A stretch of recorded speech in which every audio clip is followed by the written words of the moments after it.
Now, the Minister of Public Utilities, Marvin Gonsalves, recently announced that 50% of the 426 members of the executive management team at the Water and Sewerage Authority, WASA, will be reduced as the utility company undergoes its transformation and restructuring plan. In studio with me to talk more about this is the Line Minister himself, Mr. Marvin Gonsalves. Minister, good morning. Good morning, Kimberly. Good morning, Rocus. Good morning to all your viewers.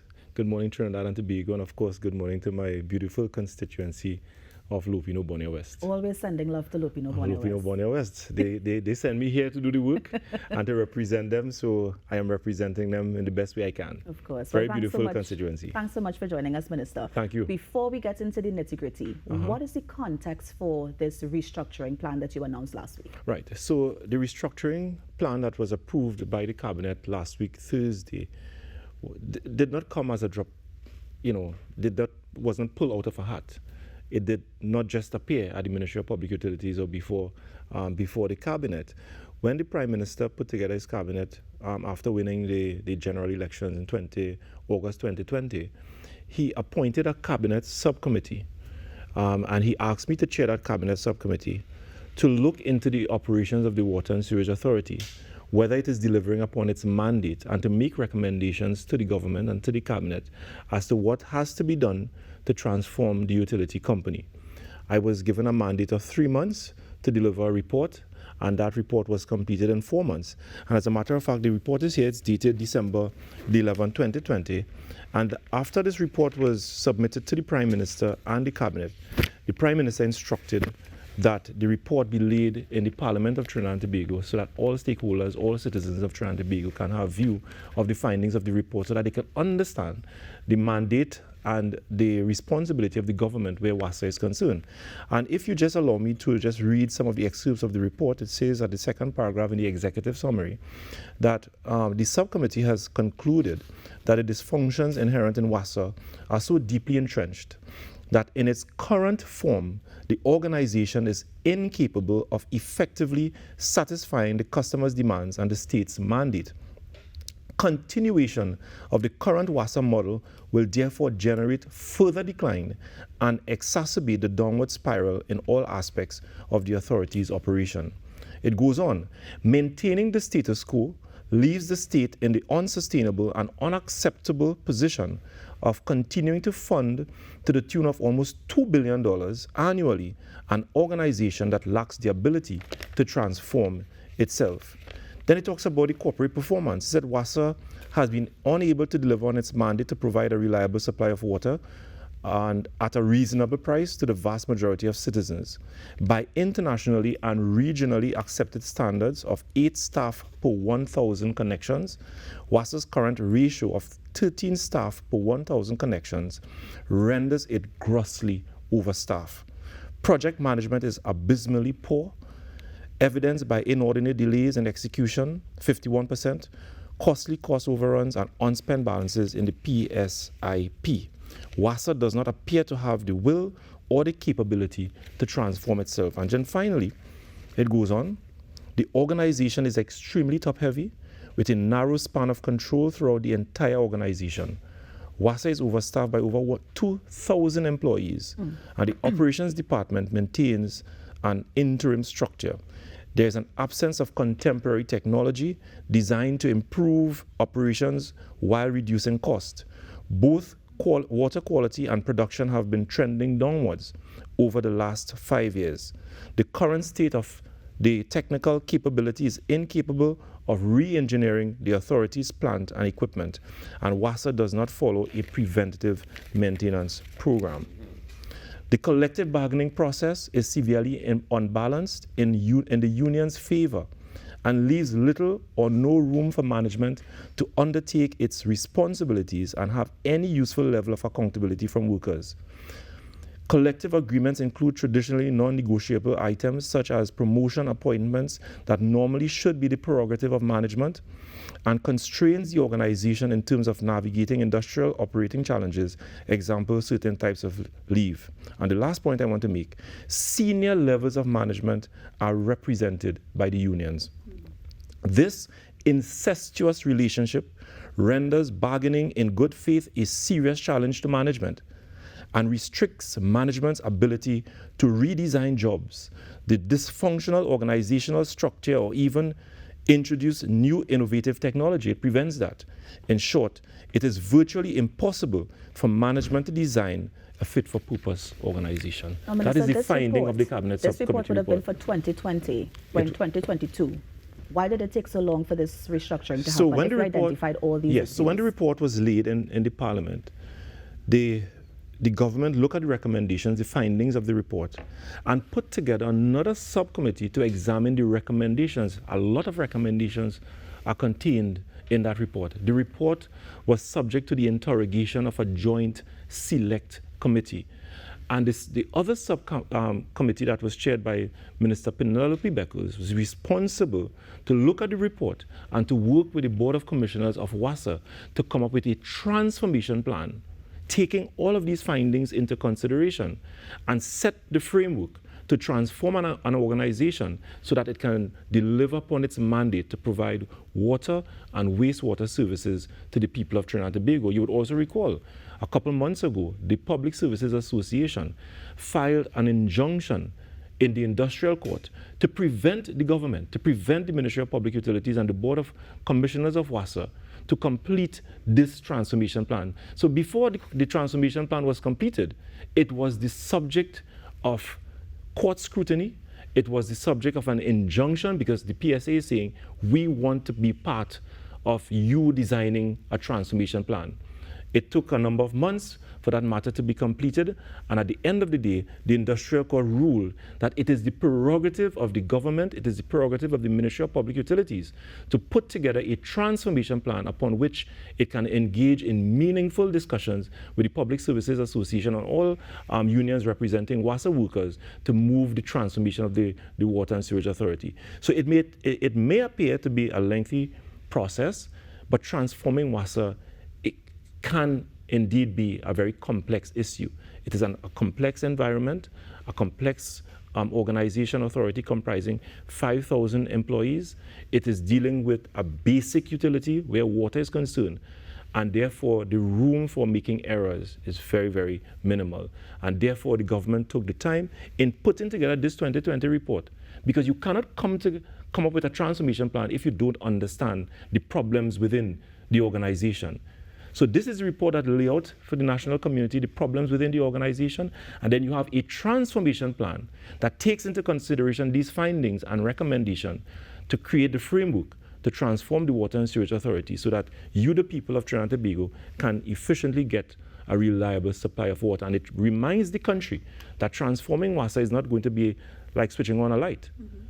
It is not going to be like switching on a pump. Mm-hmm. It is very complex, and therefore the time that the government took to put together all of these reports and findings, etc., they were all necessary to ensure that the previous attempts at transformation all failed because they did not take into consideration all these things that we would have taken into consideration on this occasion. Previous attempts at transformation cost the state millions and hundreds of millions of dollars with no results. I want to come back to that, Minister, but first of all, I want to get into the transformation plan. Yes. So last week, you announced that of that 426, at least 50% will be, I don't want to use the word retrenched because I know that's the wrong word to use, but at least 50% will be reduced, right? Yes. Is that phase one of the transformation plan, and then what comes after that? So that is phase one, because again, the findings of the report said that WASA is almost incapable of transforming itself. Right. You would have seen the incestuous relationship between management and the unions. Some members of management, senior level, lower level within the management, are members of the union. These are the same people that you have to depend on to transform and to lead a transformation, Minister, who do not want the transformation. So then how do you know which ones of the 50% will be reduced? So this is what is going to happen. The government has mandated that the first phase in the transformation is to ensure that we have an executive management and a senior management that share our views that this transformation is necessary, that will work with the Board of Commissioners, work with the government, work with the Ministry of Public Utilities to drive the other aspects of transformation with technology and all these things. This transformation can only happen if you have a management team that is committed towards transformations. The government is saying, let us work with the management of WASA, with the executive positions, the senior management positions. And what we are doing is coming up, or rather the transformation plan has redesigned an organizational structure for a modern water utility company in alignment with the challenges, the contemporary challenges that would face any modern water utility company. And the design has been completed. The executive structure, management structure has been completed. And you would have noted in this report as well, which we found that there are 426 positions or managers within senior level executive or non-executive position. The report has indicated that you cannot have 8 levels of management within any organization.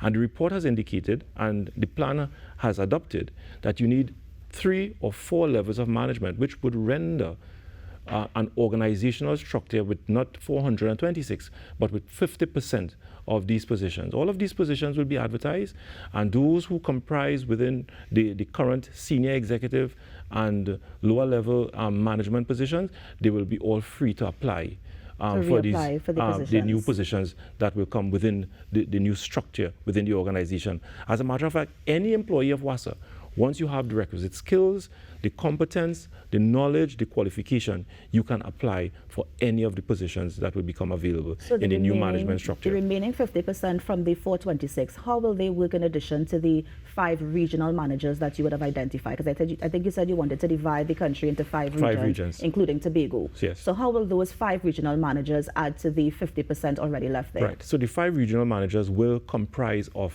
the new management structure of WASA. All right. So they will be part of the 50% that's left there? That is yes. Okay. So it will be now part of the new structure, the new management structure that is approved for the Water and Sewage Authority, that recognizes these regions, Northwest, Northeast, Central, South, and Tobago. All right. So it will be a very transparent process. It is not about saying, well, okay, we don't need you, we need you, go, and basically going or engaging a process where you remove some and you allow some to stay. It has to be very transparent. So it's a new structure, new job descriptions, new job designs, etc. So all of the 426 will have to bring an end to their contractual engagement, and the new 220 new positions within the management structure, they will all be free to reapply. All 426 are gone? Yes. And you're going to read, so whoever applies will be part of that 231? That's correct. Okay, I got it now. Yeah. All right. And so you would have identified, I believe, January 2023, maybe as when this is going to take place. Can we nail it down and say January? Not going to take place. The board and the Ministry of Public Utilities, we are aiming to have the new executive arrangement in place by the end of 2022, which is the first quarter of the new financial year. The financial year starts in September or October.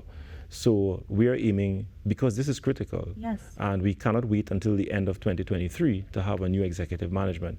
So our objective is to ensure that the board approves the new executive management position within the authority as mandated and approved by Cabinet in the transformation plan.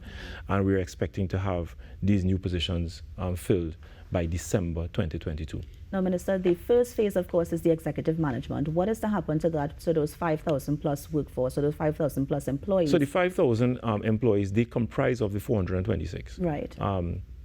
Well, lower level management. So yes. Yeah. So the lower level management, as we move towards implementing the new structure for the organization, and once it starts to impact upon the bargaining units, the board, together with its industrial relations team, will engage the unions representing WASA workers, the Public Services Association, the NUGFW. They will engage in discussions in accordance with the collective bargaining process and the Industrial Relations Act.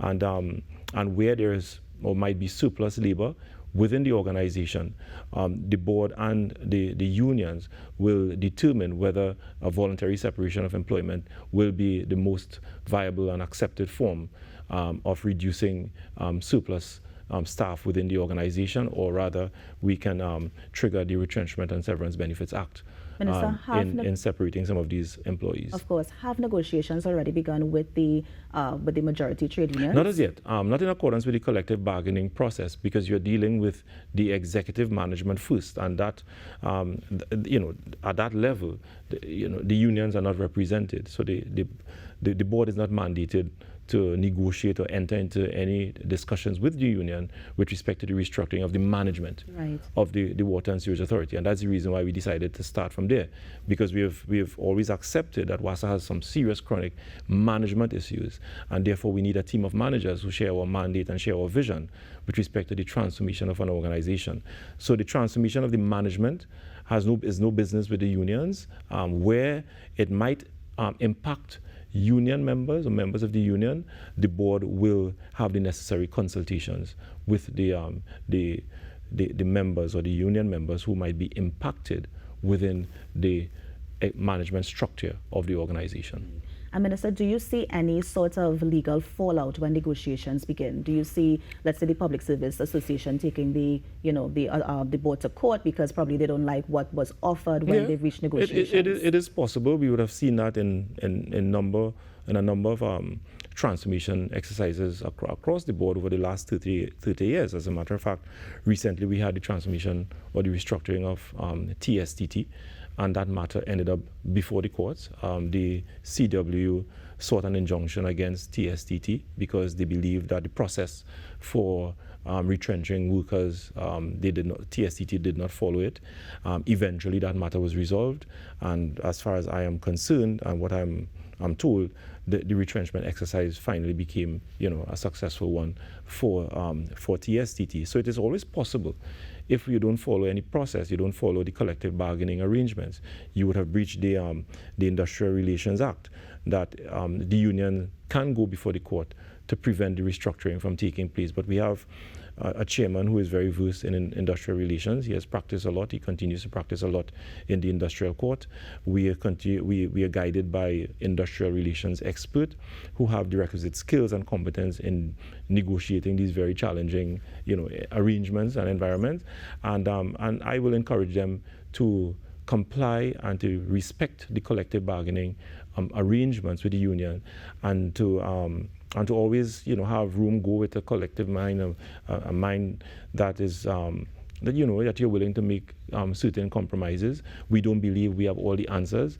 We believe that the unions, they understand very well the challenges within WASA. When I myself, in preparing the transformation plan, I had a number of engagements with the NUGFW and the PSA. Out of 3 engagements with the PSA, and they've recognized that in some areas you have surplus employment, and there will be need for downsizing the organization. And they have indicated to me that should the government move in the direction of reducing staff within the organization, that their preference would be a voluntary separation of employment. Minister, I have 3 more quickly. The cost, how much will this cost the government when we move into negotiations? So we don't have a concrete cost or budget as yet, but in the transformation plan, the consultant would have given us at indicative sum of about $600 million that the government should really budget for a voluntary separation of employment, to separate staff from the organization.